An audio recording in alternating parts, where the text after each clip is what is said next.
Sudah jumpa. Kalau nggak jumpa di aplikasi Al-Quran, boleh dilihat di internet An-Nisa 97 di Google. Surat An-Nisa 97 boleh dibuka di Google nih. Nah, apa terjemahan daripada surat An-Nisa 97 tersebut? Ibu Watini sudah dapat ya surat An-Nisa 97. Berkenan kepada Ibu Watini untuk membacakan terjemahannya saja. Kalau dapat baca Al-Qurannya nggak apa-apa dibaca. Silahkan dibaca terjemahannya saja. Nah, ini pakai ini. Assalamualaikum warahmatullahi wabarakatuh. Waalaikumsalam warahmatullahi wabarakatuh. Sesungguhnya orang-orang yang dicabut nyawanya oleh malaikat dalam keadaan menzalimi diri sendiri, mereka para malaikat bertanya, bagaimana kamu ini? Mereka menjawab, kami orang-orang yang tertinggal di bumi bukan. Mereka para malaikat bertanya, bukankah bumi Allah itu luas sehingga kamu dapat berhijrah, berpindah-pindah ke bumi itu? Maka orang-orang itu tempatnya di neraka jahanam, dan jahanam itu seburuk-buruk tempat kembali. Baik. Terima kasih Ibu Watini. Ibu-ibu sekalian disimak ya.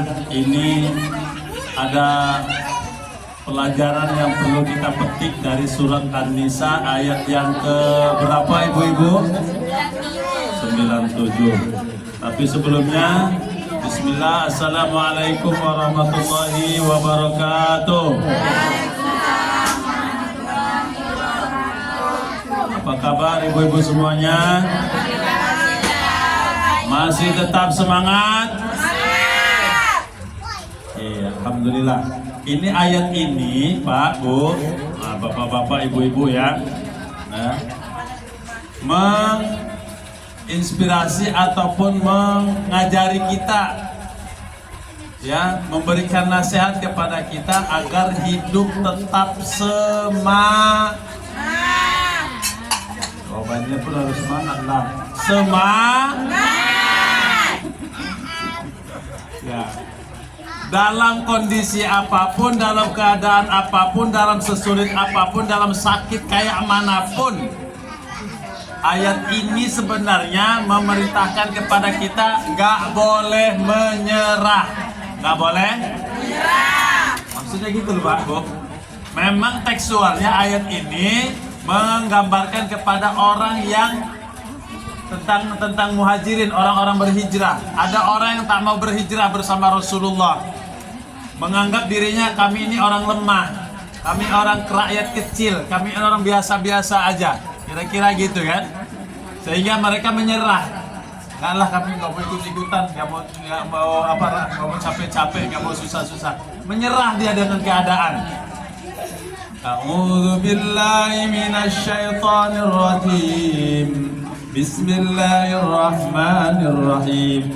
Innal ladzina tawaffahumul malaikatu zalimi anfusihim qalu fima kuntum qalu kunna mustad'afina fil ard qalu alam takun ardullahi wasi'atan fatuhajiru fiha faulaika ma'wahum jahannam wa sa'at masira. Ibu, jadi lagi-lagi ayat ini secara dikorelasikan dalam kehidupan kita sehari-hari. Maksudnya dikorelasikan itu disinkronkan dengan kehidupan kita sehari-hari, bahwa kalaupun kita sedang sakit, nggak boleh juga menyerah, pasrah, tak mau berbuat, tak mau berobat, tak mau ini segala macamnya. Oh, nggak ada duit, nggak ada ini segala macam, nggak boleh menyerah. Nggak boleh menyerah. Ibu-ibu semuanya, kalaupun dalam keadaan sakit dan kondisi apapun, tetap harus ikhtiar, usaha itu maksudnya. Gimana usahanya? Ya harus berobat ke sana kemari, nggak ada duitnya, berusaha terus. ya kan? Nggak ada nanti sampai sana dibayar, sampaikan aja Pak saya nggak ada duit, misalnya contoh seperti itu. Atau nanti ke rumah sakit, Pak saya nggak ada duit, tapi saya sakit Pak, ada kondisi begini segala macamnya. Ini bahagian daripada ikhtiar usaha yang menunjukkan tak ada kata menyerah. Maksudnya begitu. Jadi, mungkin juga demikian dalam dinamika dunia pendidikan. Ya kan, anak sekolah, anak mau sekolah, anak pendaftaran ini dan segala macamnya. Ibu nggak boleh menyerah gara-gara tidak ada duit untuk anak. Ya Bu, nggak boleh menyerah gara-gara nggak ada duit untuk sekolah anak. Kalau memang kita sudah maksimal bekerja, kita maksimal sudah berusaha, kalau kita sudah maksimal melakukan ikhtiar kita, ya entah kemana-mana, entah mencari belum juga dapat duit, datang ini, datang itu, jumpa ini, jumpa itu, minta tolong dan segala macamnya. Nggak apa-apa, silakan, itu bahagian daripada perjuangan kita yang menunjukkan bahwa kita tidak menyerah. Kan kemarin ada beberapa kita di antara kita yang memang kesulitan dalam hal itu.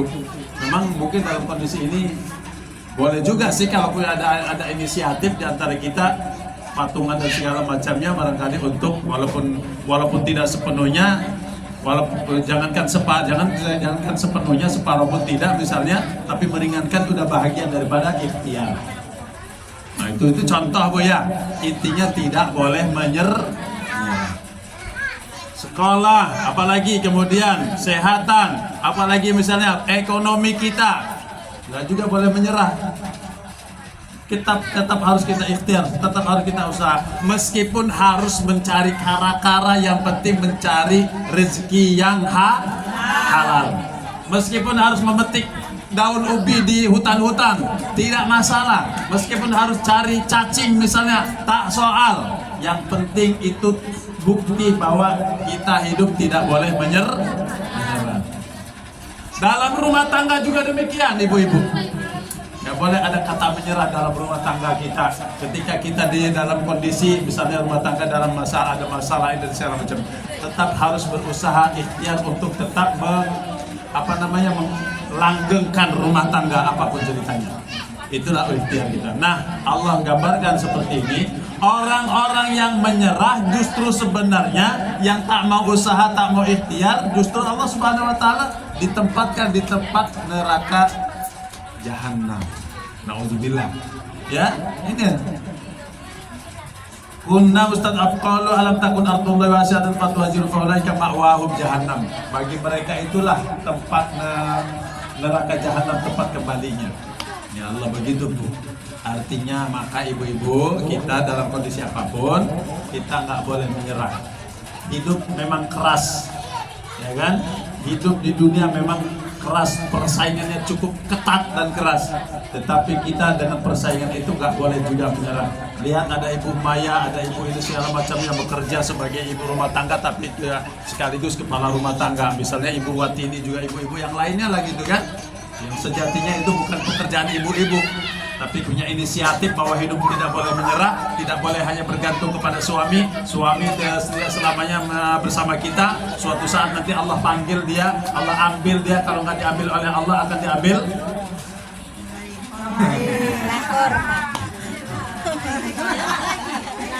Ya, itu dia. Jadi nggak akan selamanya, dan kita nggak boleh hidup hanya bergantung kepada suami. Sang suami juga nggak boleh bergantung kepada istri, begitu ya. Sikit-sikit minta dimasain, sikit-sikit minta dimasain. Terakhir suami istri nggak ada yang masain, mati dia. Baik ibu-ibu sekalian, ini ayat satu ya yang mungkin bisa jadi bahan renungan bagi kita sekalian. Tertera di dalam surat An-Nisa, surat yang keempat, ayat yang ke-97. Ada pengecualian, itu ayat yang ke-98 ya. Mudah-mudahan ada manfaatnya. Wassalamualaikum warahmatullahi wabarakatuh.